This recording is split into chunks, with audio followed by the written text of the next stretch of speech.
Life at 60 degrees Celsius, inside the coldest town on Earth. At minus 60 degrees Celsius, the air itself feels hostile. Breathing hurts. Every inhale stings your lungs, and every exhale turns instantly into ice in winter. This is daily life in Yakutia, one of the coldest inhabited regions on Earth. Here, car batteries freeze overnight. Metal burns bare skin, and a thick, frozen fog hangs over the city almost constantly, swallowing sound and color, giving everything an eerie, otherworldly silence. People often ask one question: why would anyone choose to live here? I'm Kun. I grew up in Yakutia. And this is what winter life really looks like when the temperature drops below minus 60. Winter here is not a season. It's a way of life. It lasts nearly 7 months. And during that time, everything slows down. Simple tasks become dangerous. Going outside without proper clothing isn't uncomfortable. It's life-threatening. After just a few minutes outdoors, your eyelashes freeze together. Your eyebrows turn white with frost. Your breath forms tiny ice crystals that hang in the air before disappearing. The city itself feels frozen in time. Thick fog blankets the streets, reducing visibility to just a few meters. Cars move slowly. Footsteps crunch sharply against the ice. And sound doesn't travel far in the cold. Yet even here, people find moments of curiosity and even fun. In winter, you can perform strange experiments without trying. Boiling water freezes in midair before it touches the ground. Wet clothes turn solid within minutes, stiff like paper. Fruit freezes so hard it can be used like a hammer. Even instant noodles left outside will freeze completely in just a few minutes. The cold is relentless, but it is also fascinating. Life doesn't stop here. People adapt. One of the most common winter activities is ice fishing. On the frozen surface of the Lena River, one of the longest rivers in the world, people drill holes through meters of solid ice and wait patiently in the silence.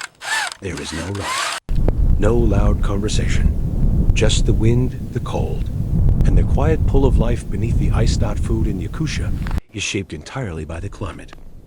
One of the most famous traditional dishes is straganinna, raw frozen fish sliced thick and eaten with salt and pepper. It may sound extreme, but in this cold, it's perfectly preserved and incredibly fresh.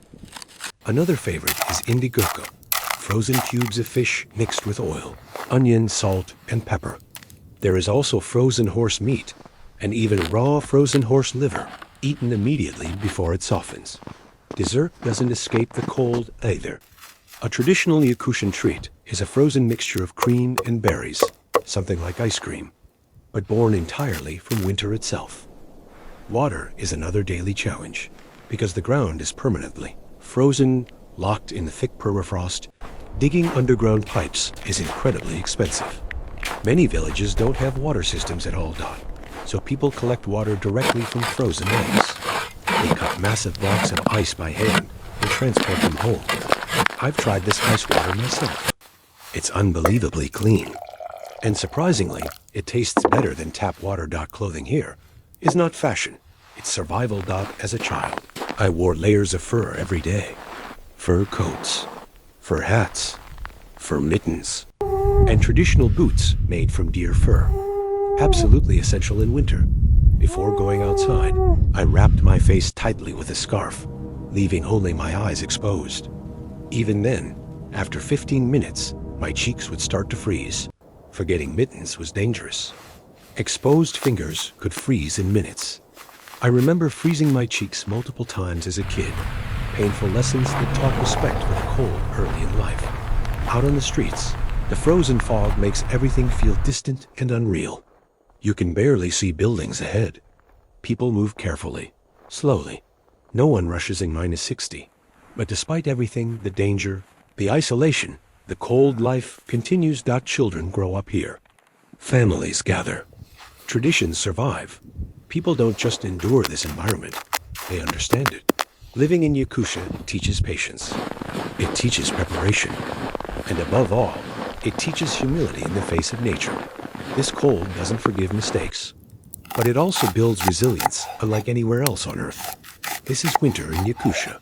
Not just survival, but adaptation. Not just hardship, but life lived fully, even at minus 60.